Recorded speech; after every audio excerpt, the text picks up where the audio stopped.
Thank you. It was a fascinating panel. We'll now go on to another fascinating panel about the future of the security and political ties between the United States and Israel. I'm honored to call up Attila Somfalvi, I think that's his name, to the stage from the INSS. By the way, I highly recommend that you listen to Attila's podcasts. It's recommended, but it's a bit scary. It's about fake land. And they teach you how they play with our minds. Okay? Thank you, Pnina. Good afternoon. Thank you for this opportunity. And I would like to call up the panelists, of course, although I could speak up here on my own. That was a little bit of an experiment. Okay. So, first of all, I would like to invite our person from the foreign ministry, Yochai, was the director of the U.S. North American division. It's incredible that you here ultimately came back to the best place, which is North America. Eldad Shavit was responsible for the U.S. division of the Intel Research Institute. Orna Mizrahi was one of the senior researchers at the INSS, and Edelstein, who's a reserve Major General. Thank you very much. Thank you. As following our custom at the INSS, we will start with you. We talked a lot about what's happened in the United States, but in our conversation between Amir Haiman and the ambassador and what came up here, I think that American intervention here in Israel, of course, but also in the rest of the Middle East, is a very, put it gently, a very present intervention. We really feel the Americans, sometimes positively, sometimes negatively, but they're here. Let's take a strategic perspective of this with your So the war is not over yet, but we'll try to look from the overview of those 11 months. What, in fact, did we get from the Americans during this period of time? And I must say, when I look at it, regardless of all those senses of disagreements and arguments, in the end of the day, I think we need to appreciate tremendously what actually happened here during the last 11 months. The ambassador mentioned that, of course, and I think this is the right thing to do. In fact, during those 11 months, when still we have someone to rely upon, and we have a real friend and a real partner that we will receive so much from. If I can actually detail here, very briefly, in order not to catch up too much of your time, you're probably familiar with majority of aspects.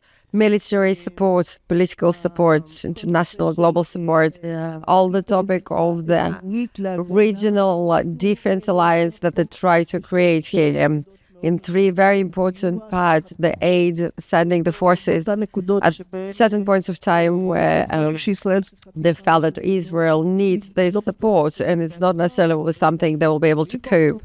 7th of October, 13th of April, which was the response of the Iranians for the first time, and now, as we speak, at that particular moment, waiting for something. Yeah, it's a lengthy wait, but this is a point of time where we saw again the deployment of forces, a willingness to do so much, really. I think it even exceeded what we usually saw in the past when it comes to this particular matter. So this is about the military field.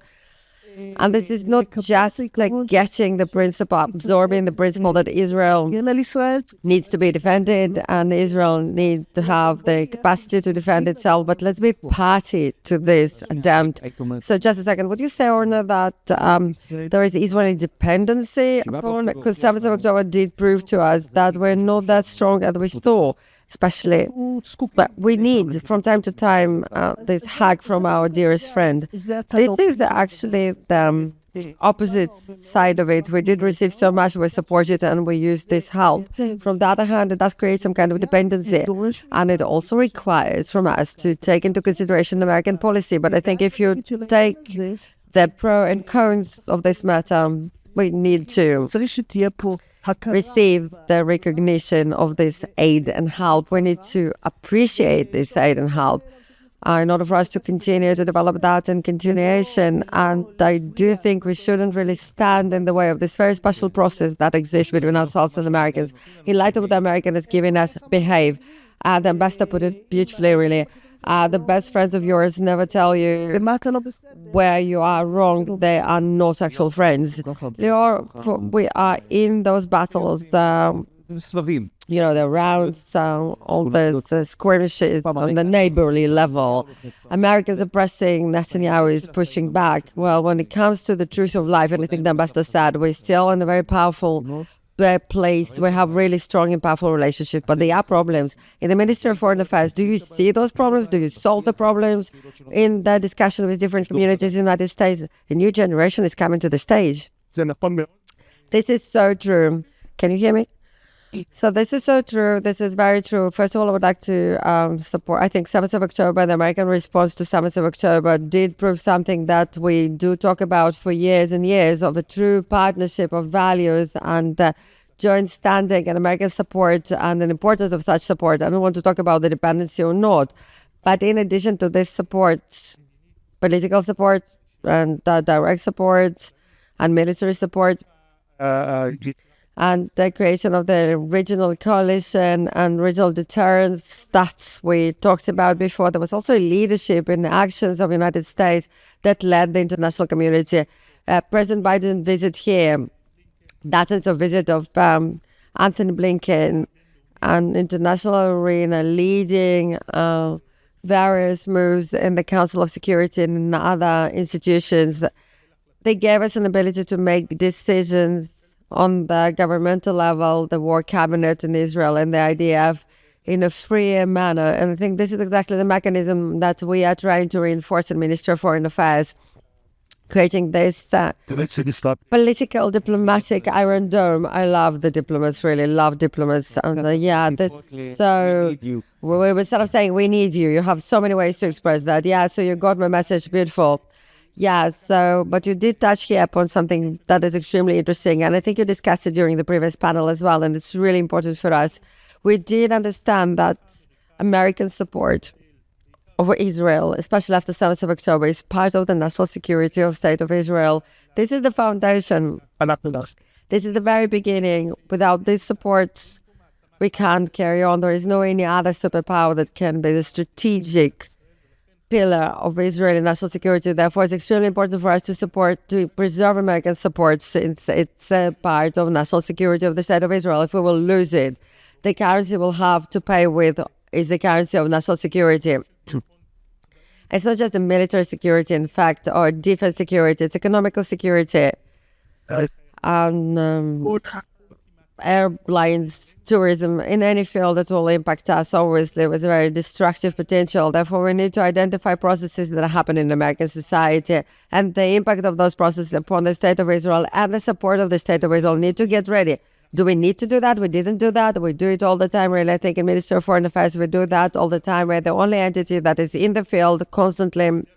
Our diplomats are serving the United States and identifying touch those changes, not just through the filters and the distances. I would like to say something. A few weeks ago, there was a conference on the relationship between Israel and the U.S. in the parliament, in Knesset.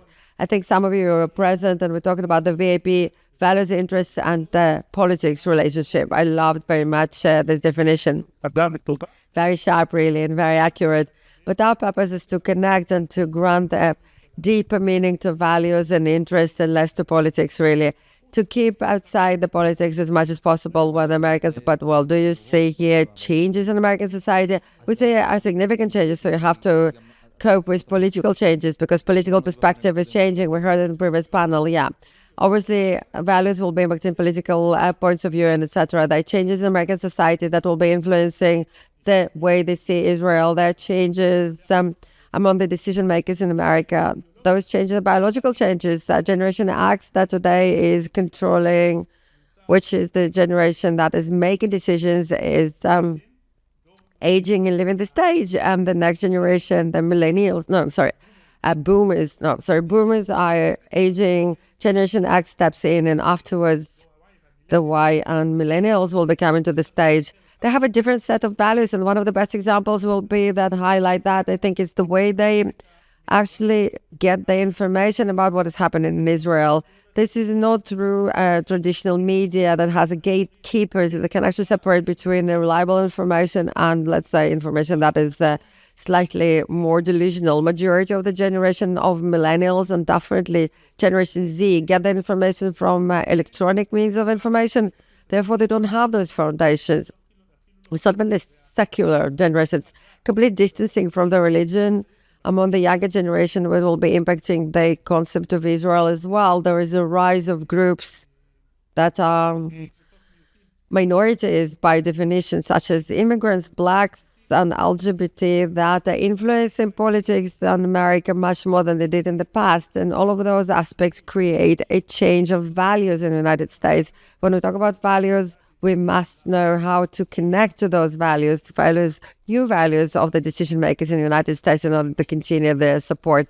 The purpose in the end of the day is to continue the American support in the United States. We'll get back to this issue. Mickey, I would like to ask you a question about, we talked a lot and we do talk a lot about the tension that is emerging in the relationship between two of the countries. Definitely when it comes to this particular campaign where there are interests that are contradictory. Americans said, don't go to Rafah, don't do this, don't do that. We said, no, we will do it. It's a rock of our existence. And Philadelphia have so many points of this tension. How do you bridge above this tension? Your start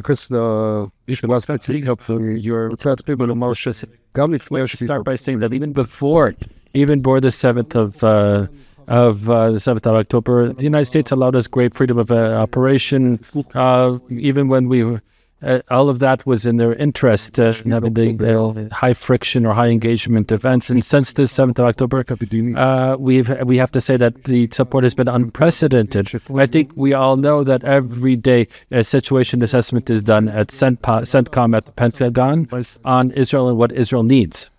We see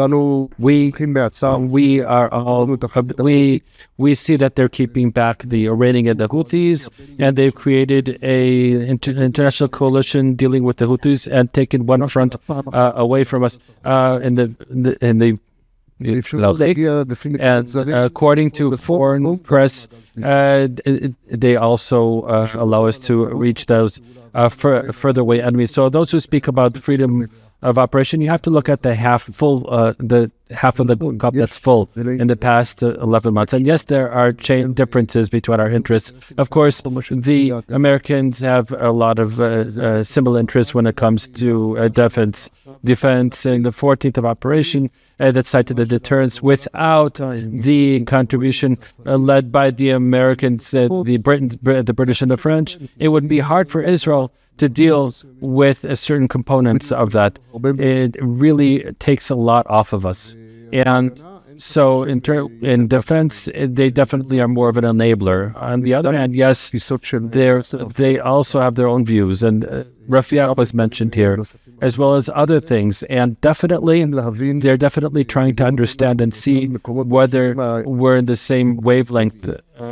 Offensively, there are certain gaps, and it's not that in declaring things, but if we take what happened in Rafiaq, that definitely is about what Israel's end state is and whether it's clear or not. And that's where, and more so than the practices of what's actually happening on the ground, that's where things start from. But I asked you a more specific question, and I'd like to fine-tune it. The tension that we're seeing these days, is it different? Is it a threat to these ties? And pretty soon I'll ask Eldad to give us his historical perspective looking forward. Could this change at some point, this entire freedom of maneuver? As I see things, and I see them from up close, I don't think that those tensions are having a practical effect on us on the ground. The cooperation and support are enormous, and there's a lot of it. And yes, there is an election coming up in the United States that's forcing them to basically declare a policy, to say things. This is part of their constraints. They operate in a way that leaves security cooperation at a level that really allows us, that enables us with very intimate cooperation. On the other hand, on the political levels, yes, there are tensions. We too. We always look at that, but let's look at ourselves as well in those contexts. And I think that as I see things right now, up until the elections, I don't see a situation where our freedom of operation will be restricted. What will happen later? I agree with what was said in the previous panel, how Trump would like to see his entry into office. If he wins, he wouldn't want to deal with a war, and that totally contradicts his worldview of taking the United States out of all of those conflicts. And Kamala may be in the same place or not too far from that. Eldad, that is exactly the point that you step in, because I would like to also ask you about the relatively special threats that we have. And I think that every child here is born with the circumcision and the idea that we're the friends of America. But in light of the political changes in the United States, this will change. And obviously, at some point, it will have an effect on the complex and strategic relations. That's broadly speaking. And looking at what's happening right now with those ties. So before I talk about the longer-term side of the relations, what I can identify, I don't know if I would call it tension right now. I would call it some sort of frustration. There is a certain frustration, and I think that, when we heard the ambassador several minutes ago, when he spoke, and when I read the American statements, and I hear the commentaries, and I read American media, some of which is briefed by the government, I can see a lot of frustration. And this frustration, if I would have to define the main reason for that frustration, it's because the administration, in my view, is grappling with whether the state of Israel or the Israeli government really has a clear street strategy for the long term. How is the Israeli government trying to extricate us from the reality that we're in?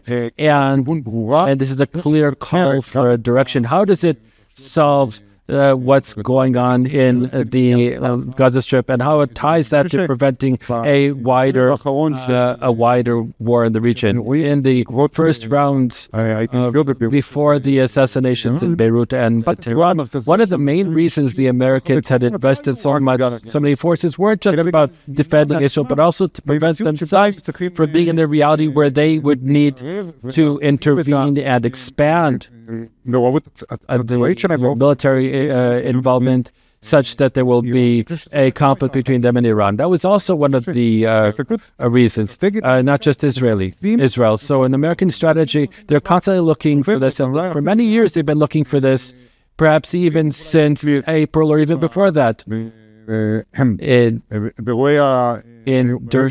the events happening then in Iran, and they're looking for that afterwards as well. That's one. I think that it will be hard for them to work with this frustration because of the elections.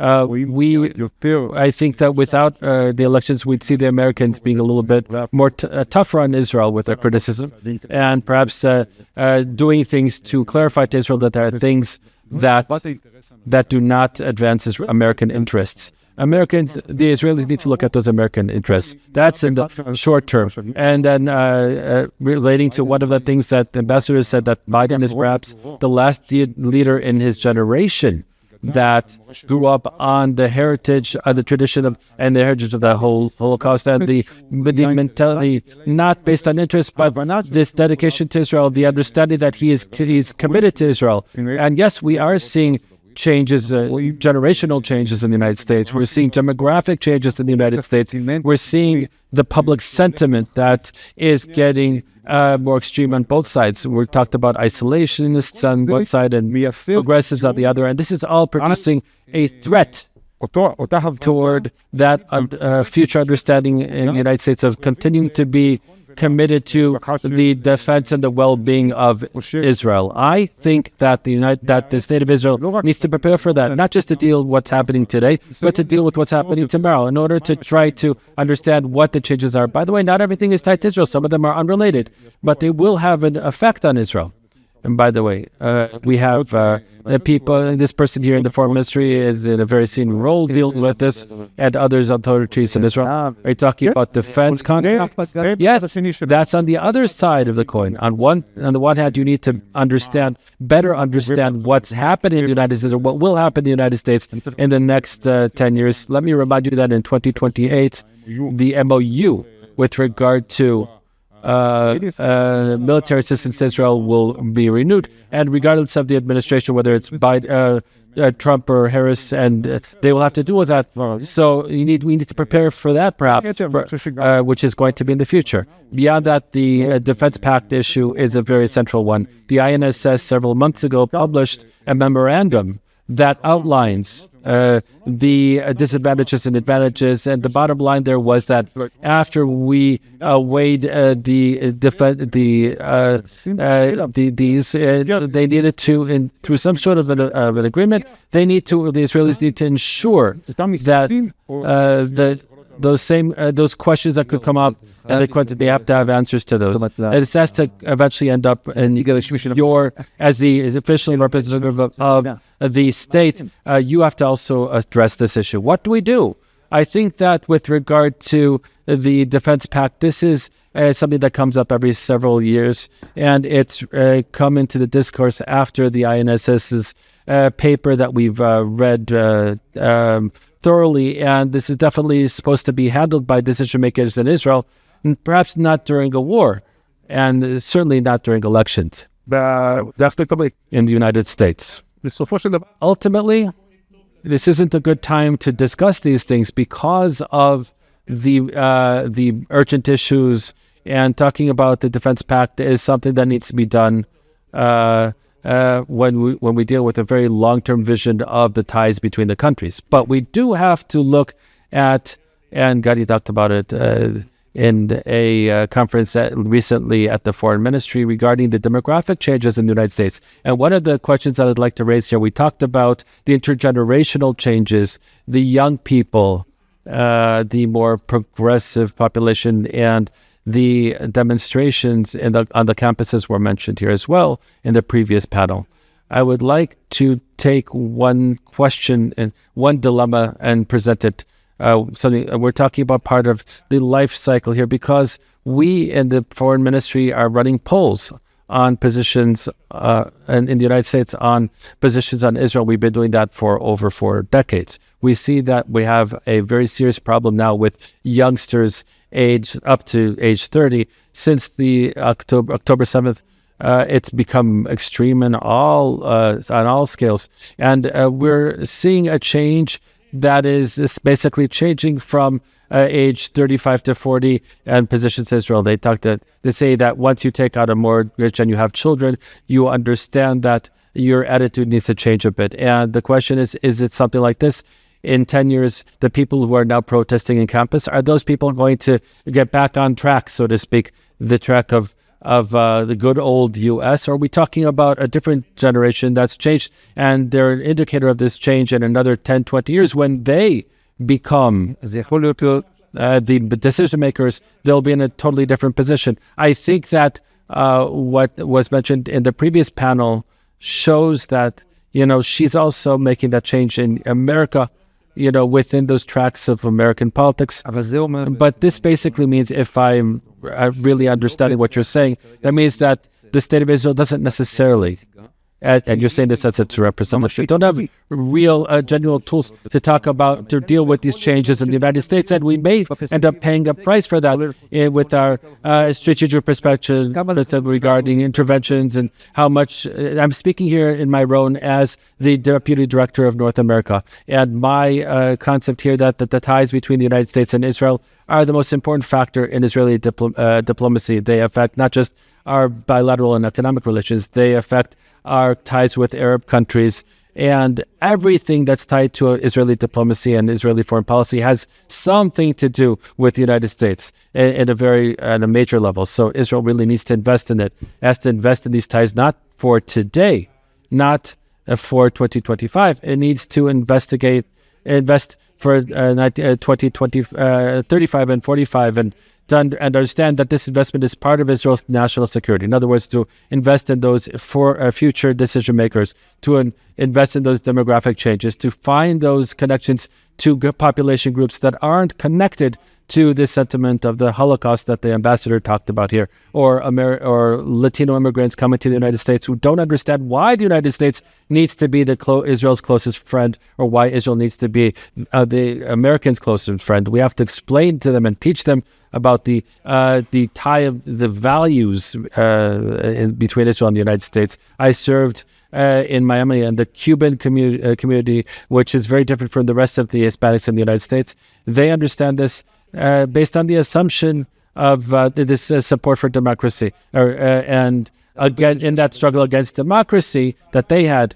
That in the Cubans understand that support for Israel is support for the values that the United States supports for, and that might be that nexus that we can find. We need to find other new connections with the Black communities, things that existed in the 1960s when the Jews marched together with Martin Luther King and other leaders.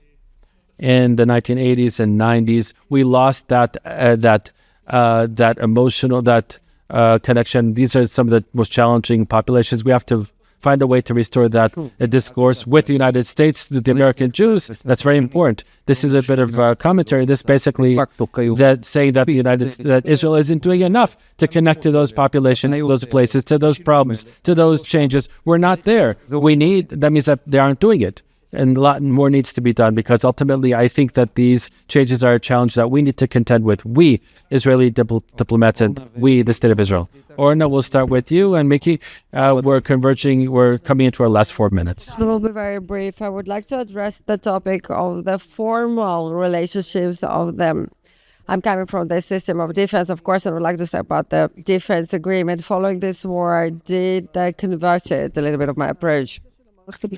The general approach is usually quite complicated. We want to preserve the freedom of our operations. We don't want to be connected by formalism to the Americans. But I think this war did prove to us, following what we all said before here, that there is a tremendous significance because of various processes that are regional, that are global, that are internal in the United States, to anchor the relationships in something much more formal. Again, I don't know whether it's a defense alliance, because defense alliance can be so many different things. It depends on the content. It depends, of course, on the significance. But we might actually design that in a different manner. But I think it should be something much more formal. Well, Netanyahu brought it up a few years ago. We did ridicule him. He talks about the...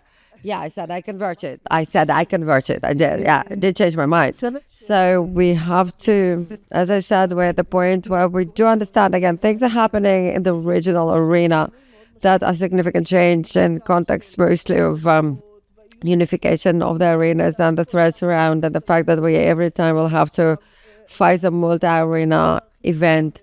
The American architecture and the American intent to improve the defense alliance with the Saudis. Obviously, we need to be in a better place than that. We need to preserve our qualitative advantage. So we need something much more upgraded than the maximum we have today, which is obviously great. It's quite an improved relationships.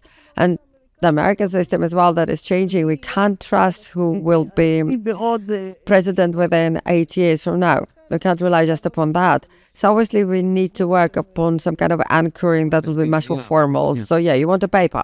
You want an actual document, a contract. Yes, Mickey.